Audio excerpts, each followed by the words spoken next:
교양의 세계로 한 걸음 교양톡톡. 안녕하세요, 호피디입니다. 안녕하세요. 공작가입니다. 네, 오늘은 좀 특별한 내용을 저희가 준비했어요. 전에 김은숙 작가의 드라마를 재밌게 봤었는데 이번에 새로운 드라마를 한다고 하더라고요.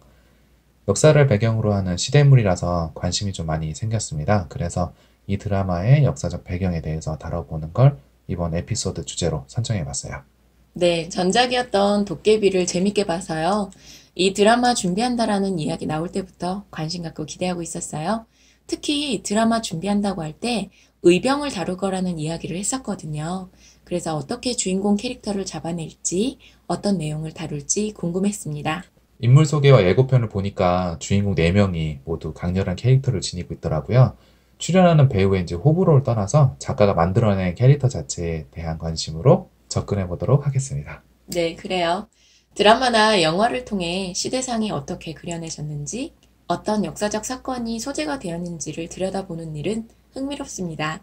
어려운 역사적 사건을 좀 더 친근하게 바라볼 수 있게 만드는 일이기도 하고요. 그래서 오늘은 이 드라마 미스터 션샤인과 관련해 5가지 역사적 사실에 대해 알아보도록 하겠습니다.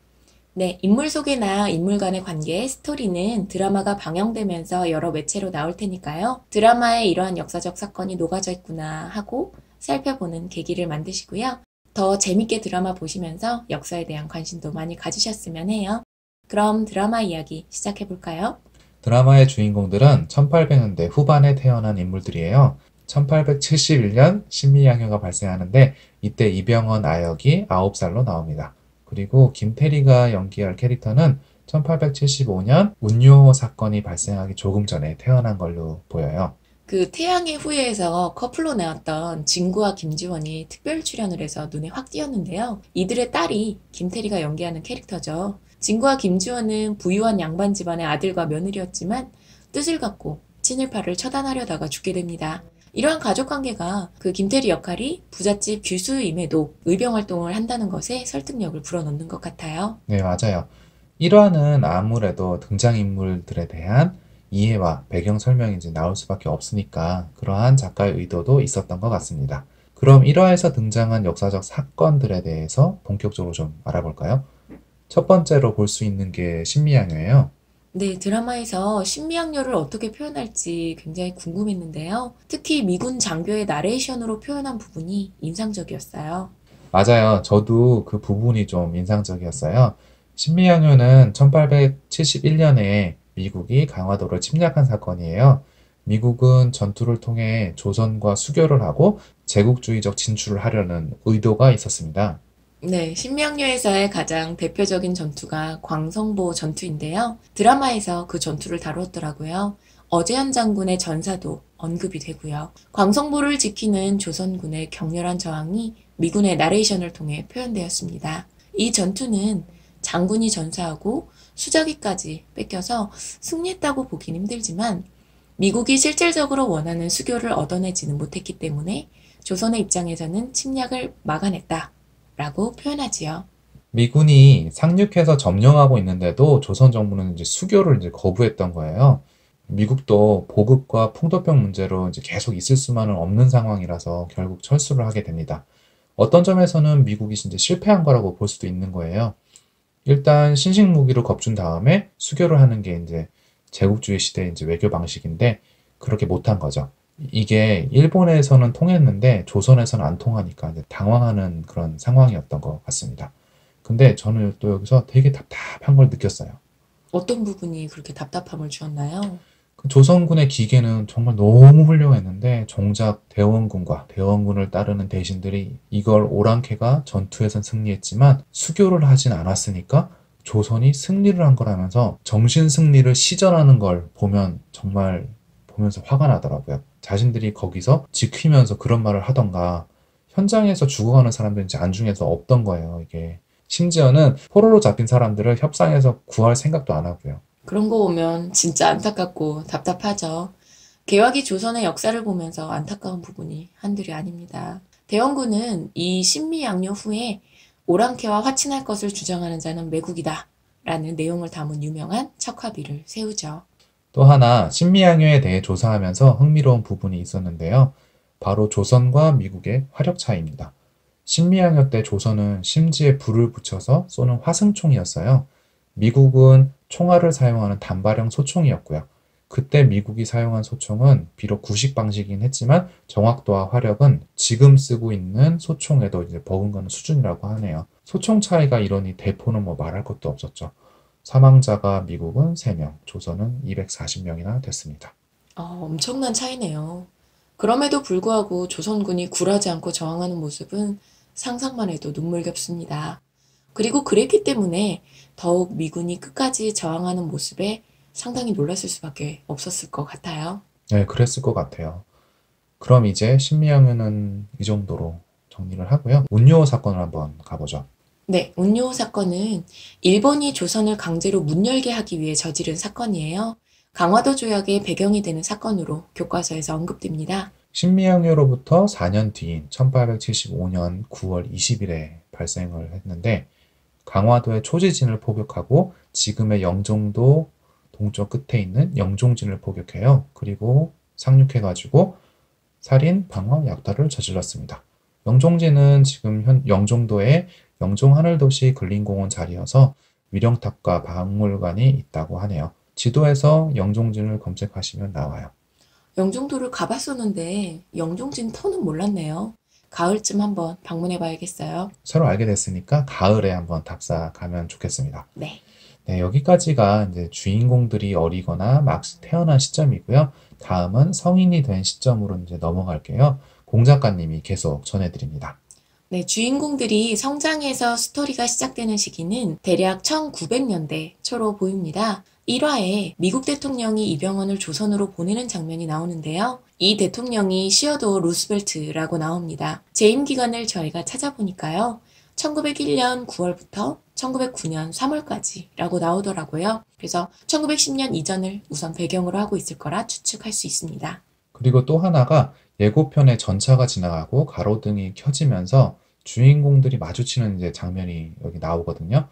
찾아보니까 우리나라 최초의 가로등은 종로의 전차 정거장하고 매표소 주변의 가로등이라고 해요.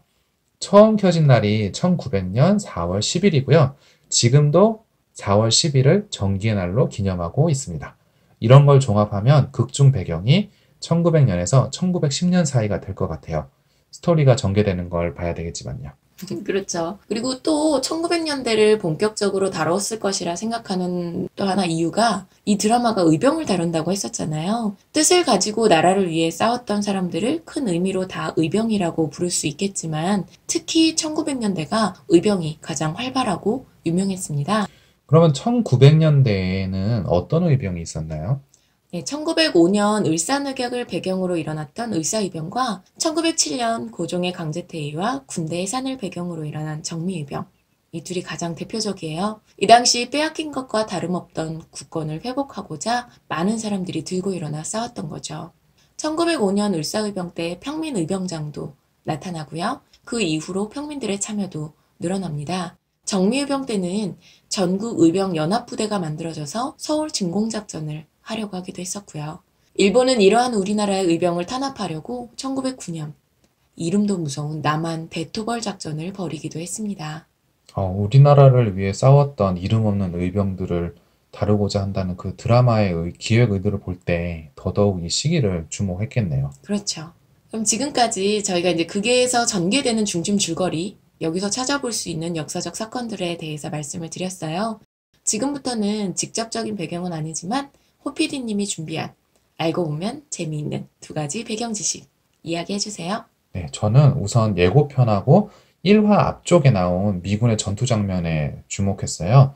신미양요와는 다른 느낌의 전투 장면이 나오고 거기에서 이병헌이 미군으로 참전했다가 동료를 구해주고 1계급 특진했다는 이야기도 나옵니다. 네, 기억나요. 신미양요 때 분명 그 이병헌 아역 캐릭터가 미국으로 건너가게 되는 거고 그렇기 때문에 우리나라 배경의 전투는 아니라는 점이 분명한데 그게 무슨 전투인지 궁금했어요. 네, 그 전투 장면은 미국 스페인 전쟁을 말하는 걸로 보여요. 미국 스페인 전쟁은 한자로 미서 전쟁으로 부르기도 합니다. 1898년 4월부터 8월까지 쿠바 문제를 둘러싸고 미국과 스페인 간에 벌어진 전쟁인데요. 미국이 본격적으로 제국주의 정책을 추진하는 상징적인 사건입니다. 아, 미서 전쟁이군요. 스페인이 그 이전에 식민지도 많이 가지고 제국주의 나라로서 잘 나가고 있었을 텐데 이때 미국에게 지는 건가요? 네, 스페인이 이전까지는 잘 나가던 왕년의 제국주의 국가였는데 미국이 이때 승리하면서 스페인의 많은 식민지가 이제 미국으로 넘어가요. 많이들 여행 가시는 괌하고 필리핀이 이때 미국 식민지가 되고요. 필리핀은 나중에 이제 독립을 하는데 괌은 현재까지도 계속 미국령으로 남아있죠. 그렇다고 괌이 지금도 식민지라는 건 아니고요. 주보다 작은 미국 영토입니다. 영어로는 테리토리라고 표현을 하더라고요. 쉽게 생각해서 그냥 미국 땅이라고 생각을 하시면 돼요. 이렇게 깨알 지식을 얻어가네요. 괌으로 전에 여행 갔을 때 관광지 호텔이 모여있는 투몬비치를 벗어나서 운전해서 가다가 스페인 영향으로 세워진 성당이나 스페인과 관련된 전쟁 유적을 발견했던 기억이 나요. 그때 미국이 다스리기 전에 괌을 스페인이 다스렸나 보다. 그럼 언제 스페인에서 미국으로 넘어간 거지? 라고 생각만 하고 있었는데 그 답을 이번에 알게 됐습니다. 개인적으로 재미있는 포인트였어요. 그럼 다른 한 가지는 어떤 게 있을까요? 아직 1화에서 유연석은 이제 나오지 않았는데요. 2화부터 이제 등장을 한다고 해요. 인물 소개에 보면 유연석이 겐요샤 간부의 눈에 들어서 10살부터 이제 칼을 잡고 흥룡의 한성 지부장이다라고 나옵니다. 겐유샤랑 흥룡이에요. 네, 저도 그냥 그 인물 소개만 봤을 때는 네, 그냥 가상인 줄 알았는데 이게 또 실존한 단체예요. 겐요샤는 일본 우익의 원조로 평가받는 결사단체입니다. 1881년 후쿠오카에서 결성되었고요. 1945년 일본이 패망할 때까지 일본 정치계에 많은 영향을 끼쳤다고 합니다. 을미사변, 청일전쟁, 러일전쟁, 한일강제병합 같은 일본의 제국주의 활동에 관여를 했고요. 2차 대전 패전 후에는 일본에 주둔한 미군 사령부가 위험단체로 판단을 해서 1946년에 강제로 해체했다고 해요. 흥룡회는 이 겐요샤의 하부 조직입니다. 그렇군요. 작가가 배경 설정을 나름대로 세밀하게 해서 개화기의 시대상을 잘 그려내고자 한 노력이 보입니다. 저희가 살펴본 관련 사건만 해도 신매학녀부터 온요 사건, 그리고 의병에다가 미소전쟁 흥룡회까지. 그리고 사실 저희가 이 에피소드에서 다루진 않았는데요. 드라마 중간에 갑오개혁으로 신문지 폐지되는 이야기도 나와요. 꽤 많은 내용이 들어있어서 시대상이 잘 그려내지는 걸로 보입니다. 네, 맞아요. 아직 예고편하고 1화만 봤지만 시대상을 그려내고자 노력을 좀 많이 한 것 같습니다. 이렇게 얘기했는데 2화부터 또 이상하게 가진 않겠죠? 설마 안 그러길 바라야죠. 개화기는 어느 시기 못지않게 역동적이기도 하고요. 슬픈 시기이기도 합니다. 이 시기를 너무 가볍게만 그려내지는 않길 바라는 마음으로 지켜보려고 합니다. 네, 저도 그랬으면 좋겠습니다. 그럼 오늘은 여기까지 할까요? 교양의 세계로 한 걸음, 교양톡톡. 지금까지 호피디. 공작가였습니다. 함께 해주셔서 감사합니다.